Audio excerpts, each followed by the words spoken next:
नमस्कार, मी संजय बोर्डे. आपण बघत आहात लोकनायक न्यूज. मुंबई मराठी पत्रकार संघ या ठिकाणी रिपब्लिकन सेनेची पत्रकार परिषद संपन्न. यामध्ये वेगवेगळ्या विषयाची मांडणी करण्यात आली, जसे की दीक्षाभूमी या ठिकाणी होत असलेला गैरप्रकार यावरती आंदोलन करणे, विद्यार्थ्यांच्या शिष्यवृत्तीमध्ये वाढ करणे, आगामी निवडणुकीत विधानसभेची तयारी करणे, हे मुद्दे मांडण्यात आले. या पत्रकार परिषदेला रिपब्लिकन सेनेचे अध्यक्ष आनंदराज आंबेडकर यांनी संबोधित केले. त्यांच्यासोबत ज्येष्ठ नेते काकासाहेब खंबाळकर, मुंबई अध्यक्ष प्रकाश खंडागळे, मुंबई संपर्क प्रमुख विनोद काळे आदींची उपस्थिती होती. तसेच सर्व कार्यकर्ते या पत्रकार परिषदेला उपस्थित होते. आम्ही कशा पद्धतीने पुढे जाणार आहोत की आम्हाला या विधानसभेमध्ये सत्तेवरती जाण्याचं राजकारण आम्ही करणार आहोत आणि त्यासाठी जे सन्मानाने आम्हाला बरोबर त्यांच्याशी निवडणुकीमध्ये युती आघाडी करायचं आम्ही ठरवलेलं आहे. आणि त्याचबरोबर आमच्या या भूमिकेमुळे आज अनेक रिपब्लिक गट असतील किंवा इतर पक्ष असतील त्याच्यातले अनेक लोक आमच्या रिपब्लिक सेनेमध्ये सामील होत आहेत. आपण पाहिलं असेल की आजच कमाडी गटाचे मुंबईचे अध्यक्ष युवाचे बाबासाहेब गायकवाड असतील की महाराष्ट्राचे अध्यक्ष असतील रेहमानभाई, हे सर्व आज रिपब्लिक सेनेमध्ये जाहीर त्यांनी प्रवेश घेतलेला आहे. त्याचबरोबर दीक्षाभूमीचे जे आंदोलन पेटलेलं आहे त्याच्याबद्दलची भूमिका आहे. तिथे वाहनतळ बिलकुल आंबेडकरी जनता खपून देणार नाही आणि जर सरकारने ते तसंच पुढे घेऊन जाण्याचा प्रयत्न केला तर मोठं आणि उग्र आंदोलन रिपब्लिक सेनेतर्फे आणि आंबेडकरी जनतेपण झाल्याशिवाय राहणार नाही. आणि याला जबाबदार असणाऱ्या लोकांना याच्यामध्ये लोक तर शिक्षा करतील, पण सरकारने सुद्धा या इथे सर्वांना विश्वासात न घेता काही कामकाज केल्याबद्दल आम्ही त्यांचासुद्धा निषेध करत आहोत. त्याचबरोबर अनुसूचित जातीचे आणि जमातीची मुलं जी परदेशात जातात तर फक्त 75 जणांना शिष्यवृत्ती मिळते. 2020मध्ये तत्कालीन सामाजिक न्याय मंत्र्यांनी विधिमंडळामध्ये घोषणा केली होती की 200 विद्यार्थ्यांना आम्ही देणार, परंतु अजूनसुद्धा ती अंमलबजावणी होत नाही. त्याचबरोबर त्या मुलांना फक्त 30 लाख रुपये शिष्यवृत्ती मिळते, पण परदेशामधला खर्च प्रचंड जास्त आहे. त्यामुळे त्यांना ॲक्च्युअल खर्च जो येतो परदेशात तो सर्व द्यावा अशी आमची मागणी आहे. त्याचबरोबर महाराष्ट्रामध्ये जी शिष्यवृत्ती मिळते त्या शिष्यवृत्तीमध्ये सुद्धा ज्यांचे 2 लाख रुपये उत्पन्न आहे त्यांच्याच पाल्याला ती शिष्यवृत्ती दिली जाते. खरं म्हणजे इकॉनॉमिकली वीकर सेक्शन हा 8 लाख रुपये इथे महाराष्ट्र सरकारने त्या सर्वांना सवलती द्यायचं ठरवलेलं आहे. परंतु या इथं SC ST हे 2 लाख रुपये, तर आमचं म्हणणं आहे की SC ST सुद्धा उत्पन्न मर्यादा 8 लाख रुपये करावी ही आमची मागणी. आणि यासाठी म्हणून तसंच या महाराष्ट्रामध्ये शिक्षणामध्ये मनुस्मृती घुसवण्याचा जो अश्लाघ्य प्रयत्न महाराष्ट्र सरकार करत आहे त्याचा निषेध करण्यासाठी आम्ही महाडमध्ये तर 10 जूनला मनुस्मृती न केलं, परंतु सरकारला आजच्या प्रेस कॉन्फरन्सतर्फे आम्ही सांगू इच्छितो की अशा पद्धतीचं बाबासाहेबांनी ज्या या माणसामध्ये भेद करणाऱ्या आणि या देशामध्ये तमाम आमच्या आया बहिणींना कमी लेखणाऱ्या अशा या पुस्तकाचं परत या इथे विद्यार्थ्यांना त्याचा अभ्यास करू देऊ नये. त्याऐवजी या देशामधल्या संविधानावरती धडे या आपल्या अभ्यासक्रमामध्ये घ्यावेत आणि त्या संविधानाबद्दलची जास्तीत जास्त माहिती जो मुलं शाळेत असेपर्यंत त्यांना मिळावीत, वेगवेगळी कल्पना त्यांना कळावी, जेणेकरून ही मुलं येत्या पुढच्या काळामध्ये खऱ्या अर्थानं संविधानाचे रक्षक राहतील. येणाऱ्या विधानसभेमध्ये कोणाची जाणार आहेत आणि कोणाचं काय बोलणं सुरू आहे? मी मगाशी सांगितलं, आता सांगण्यात आणि त्यामध्ये समजून शकतात.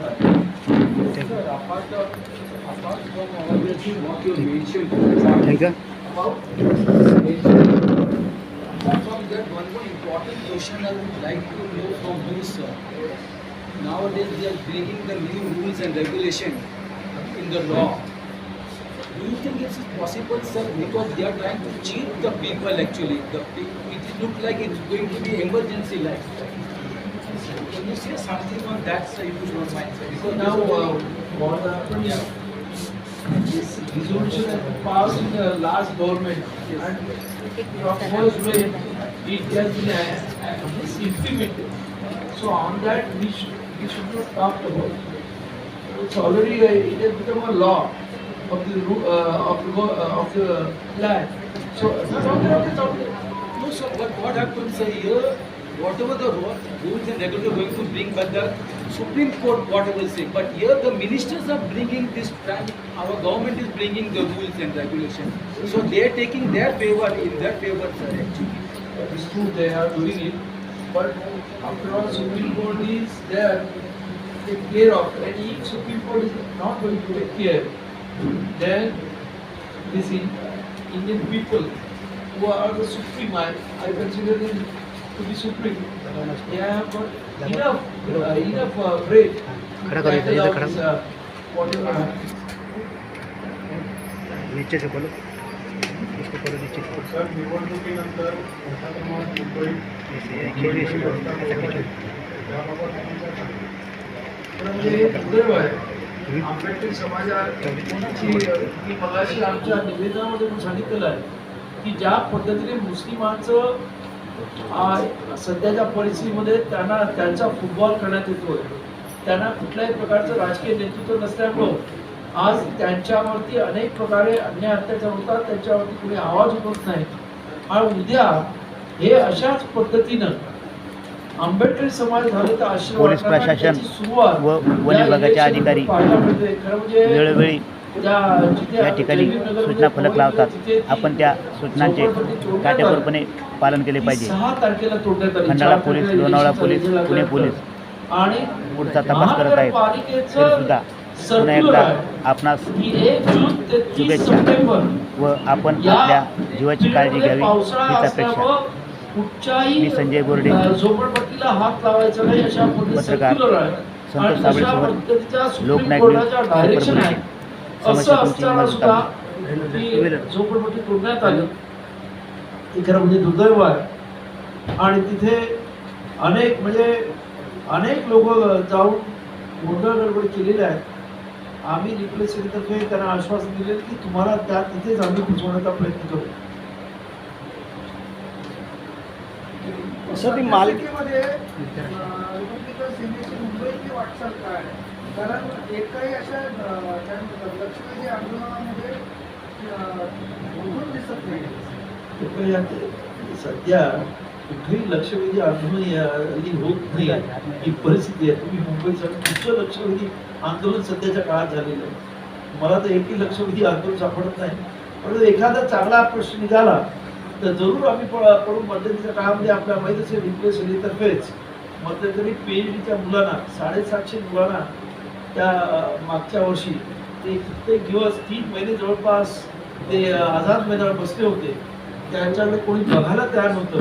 त्या मुलांना स्कॉलरशिप आमच्या PhDच्या मुलांना आणि एवढं तुम्ही मान्य करू शकता. जे काही महत्त्वाचे प्रश्न असतात त्याचे आम्ही नक्की लक्ष घालतो. परंतु आज या इथं जे प्रश्न आहेत सध्या SRA आणि हे सर्व चालू असल्यामुळे लोकांचं सुद्धा रस्त्यावरच्या आंदोलनाला तेवढा प्रतिसाद नाही. आणि आजकाल सोशल मीडियामधूनच जास्त आंदोलन चालतं असं वाटतं. केंद्र सरकारने नवीन कायदे लागू केलेले आहेत.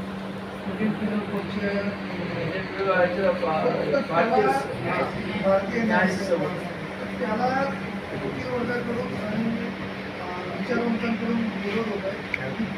तो आपली इम्प्लिमेंट झाला आहे. त्याबद्दल तुमची साधारण भूमिका काय? आमची भूमिका अशी होती की इंडियन पिनल कोड ऍक्ट हा अनेक वर्षापासून म्हणजे शेकडो वर्ष या देशामध्ये हा कायदा चाललेला आहे. त्याच्यामध्ये जास्तीत जास्त बदल आपण करायला पाहिजे होते. पण त्याने सेक्शन बदलले. पूर्वी आपल्याला माहिती आहे की मर्डर झाला की 302 हा मर्डर शिक्षेचा आता मर्डर झाला की 103 असं काहीतरी विचित्र. त्यामुळं सर्वांची म्हणजे वकिलांची सुद्धा त्याचप्रमाणे तिथे असणाऱ्या पोलिसांची सर्वांचीच गोची झालेली आहे. त्यामुळे खरंच की हे संपूर्ण पहिल्यांदा कायदेशीररित्या ते शिकवायला पाहिजे होतं आणि त्यानंतर खऱ्या अर्थानं हे कायदे इम्प्लिमेंट करायला पाहिजे होते. म्हणजे मुलांना सुद्धा जे काही बदल झाले ते त्याला शिकून नंतर त्याच्यामध्ये जर लागू केले असेल तर ते जास्त चांगलं झालं असतं असं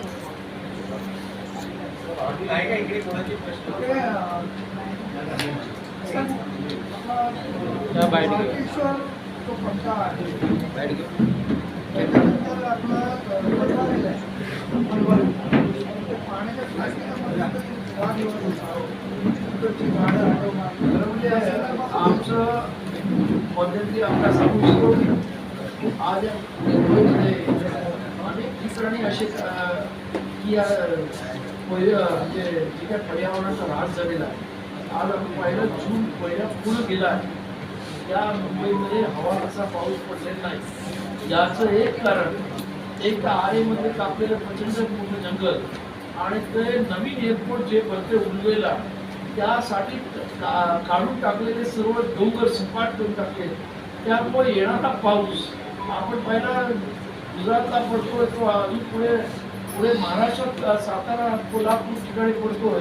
मुंबई पडत नाही कारण ढग अडवायला डोंगर ठेवले नाही, झाडं ठेवली नाही. ही परिस्थिती आहे. त्यामुळे ह्याच्या पुढे मुंबईमध्ये किती प्रमाणात पाऊस पडेल हा खरा म्हणजे मोठा प्रश्न आहे. तर त्यामुळे पर्यावरणाचा मोठा ऱ्हास या मंडळी केलेला आहे आणि तसाच ऱ्हास ते आता ती टाकी तोडून करण्याचा प्रयत्न करत होते. पण मलबारच्या लोकांनी एकत्र येऊन त्याला विरोध केल्यामुळं आज तो सगळं थांबलेला आहे आणि आमचा त्या सर्वांना विरोध आहे. इव्हन आमचा आरेपाली मेट्रो शेड काढली त्याला सुद्धा विरोध होता आणि आता या मलबारीच्या पूर्ण टाकी तोडून नवीन बनवण्याची तिचं रिपेअरिंग करावं आणि जे आहे पर्यावरण जतन करावं अशी गरजेची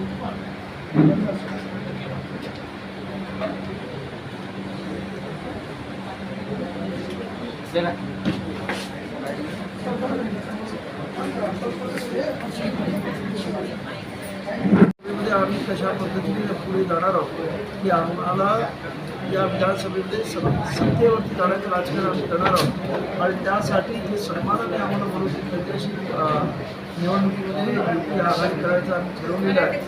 आणि त्याचबरोबर आमच्या या भूमिकेमुळे आज अनेक रिपब्लिक गट असतील किंवा इतर पक्ष असतील याच्यातले अनेक लोक आमच्या रिपब्लिक सेवेमध्ये सामील होत आहेत. आपण पाहिलं असेल की आजच कमाडी गटाचे मुंबईचे अध्यक्ष युवाचे बाबासाहेब गायकवाड असेल की महाराष्ट्राचे अध्यक्ष असतील रेहमानभाई हे सर्व आज रिपब्लिक सेवेमध्ये जाहीर त्यांनी प्रवेश घेतलेला आहे. त्याचबरोबर दीक्षाभूमीचे जे आंदोलन पेटलेलं आहे त्याच्याबद्दल आमची भूमिका आहे. तिथे वाहनतळ बिलकुल आंबेडकरी जनता खपवून देणार नाही आणि जर सरकारने ते तसंच पुढे घेऊन जाण्याचा प्रयत्न केला तर मोठं आणि उग्र आंदोलन रिपब्लिक सेवेतर्फे आणि आंबेडकरी जनतेपण झाल्याशिवाय राहणार नाही. आणि याला जबाबदार असणाऱ्या लोकांना याच्यामध्ये लोक तर शिक्षा करतील पण सरकारने सुद्धा या इथे सर्वांना विश्वासात न घेता काही कामकाज केल्याबद्दल आम्ही त्यांचा सुद्धा निषेध करत आहोत. त्याचबरोबर अनुसूचित जातीचे आणि जमातीची मुलं जी परदेशात जातात तर फक्त 75 जणांना शिष्यवृत्ती मिळते. 2020मध्ये तत्कालीन सामाजिक न्याय मंत्र्यांनी विधिमंडळामध्ये घोषणा केली होती की 200 विद्यार्थ्यांना आम्ही देणार, परंतु अजूनसुद्धा ती अंमलबजावणी होत नाही.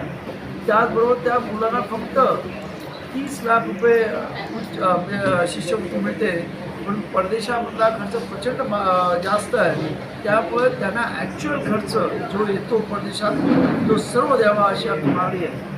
त्याचबरोबर महाराष्ट्रामध्ये जी शिष्यवृत्ती मिळते त्या शिष्यवृत्तीमध्ये सुद्धा ज्यांचे 2 लाख रुपये उत्पन्न आहे त्यांच्याच पाल्याला जी शिष्यवृत्ती दिली जाते. खरं म्हणजे इकॉनॉमिकली वीकर सेक्शन हा 8 लाख रुपये तिथे महाराष्ट्र सरकारने त्या सर्वांना सवलती द्यायचं ठरवलेलं आहे. परंतु या इथं SC ST साठी 2 लाख रुपये तर आमचं म्हणणं आहे की SC ST साठी सुद्धा उत्पन्न मर्यादा 8 लाख रुपये करावी ही आमची मागणी.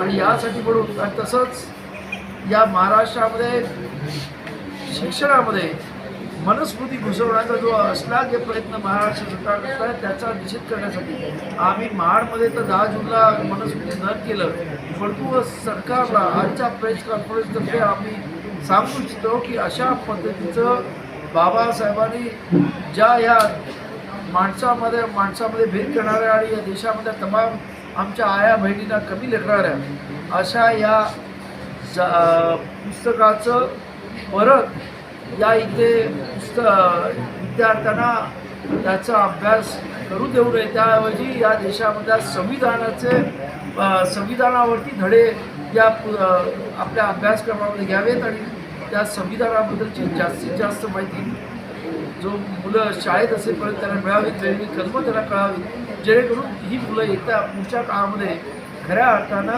संविधानाचे रक्षक राहतील. येणाऱ्या विधानसभेमध्ये कोणाची जाणार आहेत आणि कोणाचं काय बोलणं सुरू आहे?